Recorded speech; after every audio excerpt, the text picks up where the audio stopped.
everybody. Happy Friday. We've got a lot to get to this morning, including controversy at Wimbledon and Facebook labeling the Declaration of Independence hate speech.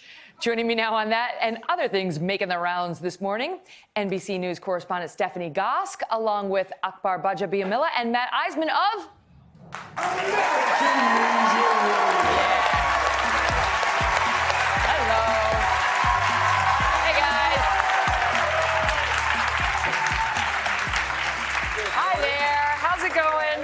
Wonderful. Yes. All right, so because it's Friday, we decided to start with President Trump. Just for a change. That's every day, right? Yeah. Monday. We try to avoid, the sort of daily Trump show because he's always given sort of grist for the mill. But he was in particularly rare form last night in Montana, going on about several items. He's basically trying to shore up the Republican base for this year's midterm elections. And both parties have a lot riding on those elections because the Democrats are hoping to impeach President Trump, which they're not going to do unless they control both houses of Congress.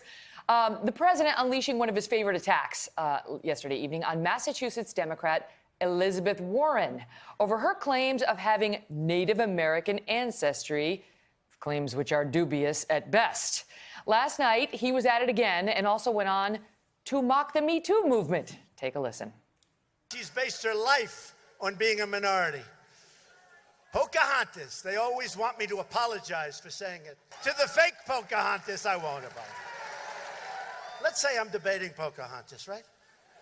I promise you I'll do this. I will take, those little kits they sell on television for $2? Learn your heritage. We will take that little kit and say, but we have to do it gently. Because we're in the Me Too generation, so we have to be very gentle. And we will very gently take that kit and we will slowly toss it, hoping it doesn't hit her and injure her arm, even though it only weighs probably 2 ounces. So that's the president of the United States. And may I just say, he calls her Pocahontas, which is he's been criticized for doing, but Elizabeth Warren's claims of being a Native American are very, very suspect.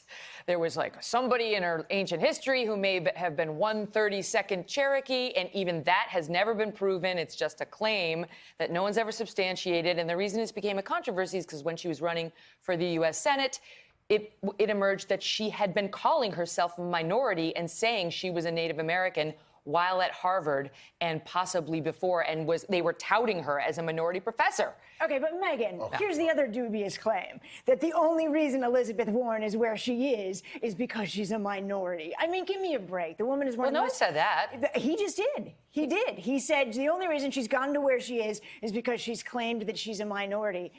That's not why she's where she is. She is a smart, accomplished senator. She's also no shrinking violet. There's no way Elizabeth Warren is crying herself to sleep over these comments from President Trump.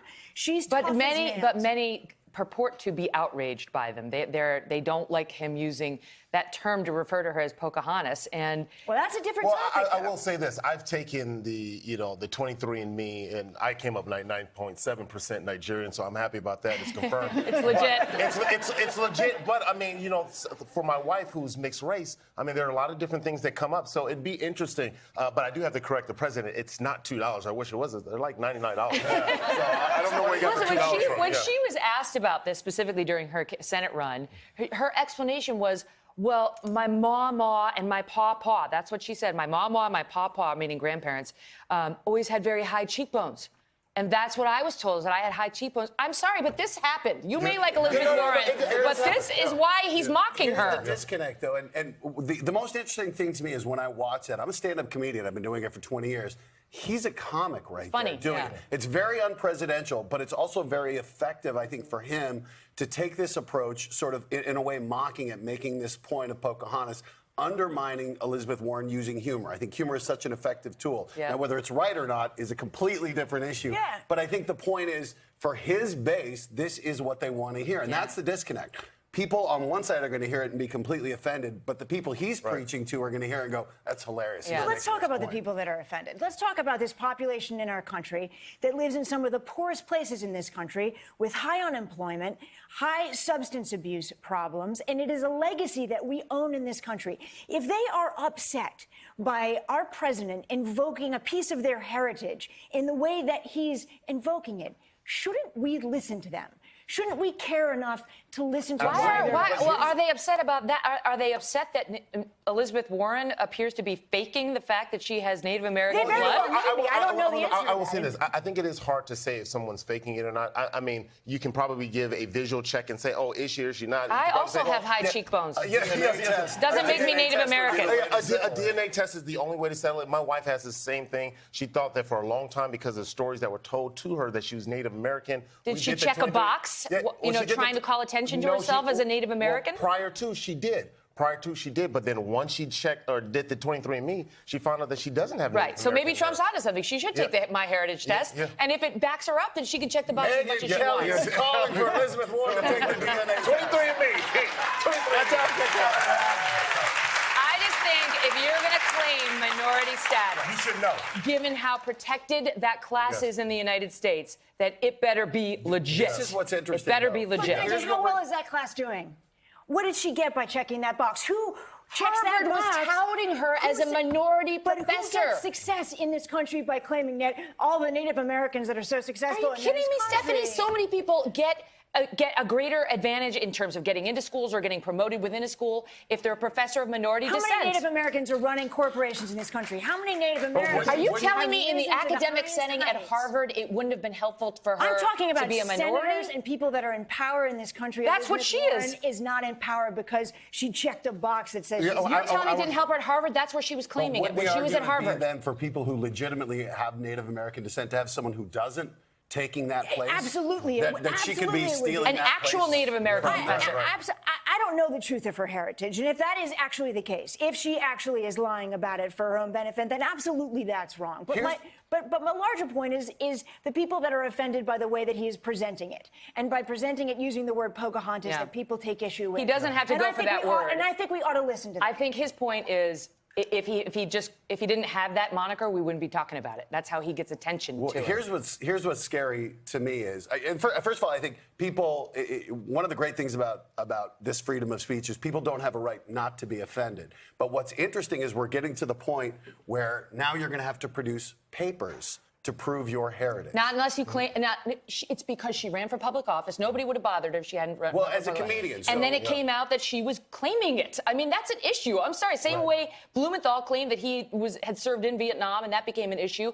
If you've lied in your history but about is it lying though? It's not lying if you've been misled by your family and your family heritage. I don't think my wife was lying to me. I think she was just misled. So then where's the proof? Where is the proof? If she's really Native American, it's very easy to find out in today's day and age. But now with the technology, now she can get that proof. So maybe it's up to her to go out there and get that. So now Akbar is calling for Elizabeth Warren.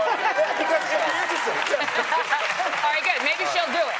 Can we talk about the other piece? Because he, as you heard there, the president, maybe not surprisingly, was pretty dismissive of the Me Too movement in those same remarks. And that's a really dicey place for him to go, given his own history. Very dicey place.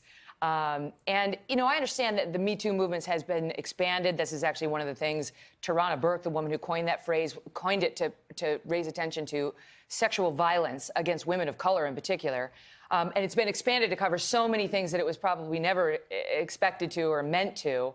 So some of that, he's going to go out there on a limb and mock it. But at the heart, it's about sexual violence against women. And should the President of the United States be mocking it? I don't know if he's necessarily mocking it. This is going to sound weird, but I kind of get the idea that with the Me Too movement that has become so vast, so big, and like, what is Me Too? Because for me, I might see you in some Christian Louboutins and I want to say, man, I want to tell her those are some nice shoes. But is that Me Too? Because now all of a sudden, I'm now focusing on somebody's or a female's shoes, or if I say that's a nice dress or your hair looks nice.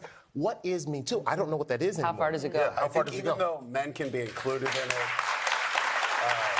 it's an area where men, I think this is the point where we feel very uncomfortable expressing opinions and try to listen to it more. But what I think the point would be, and this is what I think it was Tarana Burke, yeah. This is the point she's making, is that because it's simply about sexual violence, I don't think he could have made that comment. At all. But because now it has been expanded, that he's almost proving the point that she's saying, that it dilutes it. And that you're trying to get back to it. But the problem is when you start a hashtag, you can't control it. Yeah. You can't control how people respond to it. So for her to try to take it back, I think the horse is out of the barn. So let's talk about why it has expanded a little bit. I mean, and I think this is in particular for our generation, in that I grew up and went to school, and I was kind of told, you know what, we kick this. Sexism, we got it solved. You're going to go through life and you're going to be treated equally in the workplace, and it's all going to be swimmingly. Your male colleagues are your peers, and all of that's going to be great. And then suddenly it turned out that actually wasn't the case, and that I think women have been keeping it kind of stifled because everything was supposed to be all right. And so then Me Too is launched, and it is about sexual violence, and it is so important to start talking about it. And harassment, not to confuse, because I do think there's a distinction. And I think sort of women stepped back and said, you know what? I think I was sold a bill of goods. I actually think we haven't kicked it, and here are we my actually examples. haven't come a long way, baby. Yeah, exactly. And I think that is probably why it has expanded. And we can talk about whether the outside parameters of it have gone too far. And it shouldn't be the case that Akbar can't comment on your awesome shoes. Yeah, bring it any day. At my other workplace, I was told specifically, you cannot say, hey, you look young. You can't say that your shoes look good. You can't comment on a woman. I was like, oh my goodness, I won't say anything. I won't say anything. But that's and I would say most of us women don't want that. You know, Yeah. most of us don't want that, where no one can tell you look nice anymore. No one can pay you a compliment. But there are enough women objecting to it, enough men taking it to an inappropriate place, like, man, your rack looks amazing in that dress. Where it's like, oh wait, you crossed over. Crossed to the dark side. So, right? And I would say again, I would like to think. I would think the vast majority of men are decent and understand that, and understand that this pendulum swing is a correction, and it's a necessary correction. And so we're fine biting our tongue and understand that at some point there will be, dialogue might resume on this. But it's a landmine field now. And it's true that it gets expanded to the point of ridiculousness by some. I mean, there are some of my friends who are employers are telling me people are coming in and complaining that they had to work a weekend because of Me Too. Like, somehow there can be no difficulty at work. There could be no challenging work environments. Every boss has got to put a please and a thank you in front of the back of every request. Otherwise, it's Me Too. Well, I think a lot of employers are scared right now. A lot of employers are scared that somehow they can't just say, you know what, do it. And as they said in Mad Men, the paycheck is the thank you. You're not going to get a please and a thank you before everything. That's not what Me Too is at all. Shut up and get to work. It's great that it sparked a dialogue, but it's difficult when it does get It needs to be focused. It needs to be more focused. Hello, Today fans. Thanks for checking out our YouTube channel. Subscribe by clicking that button down there, and click on any of the videos over here to watch the latest interviews, show highlights, and digital exclusives.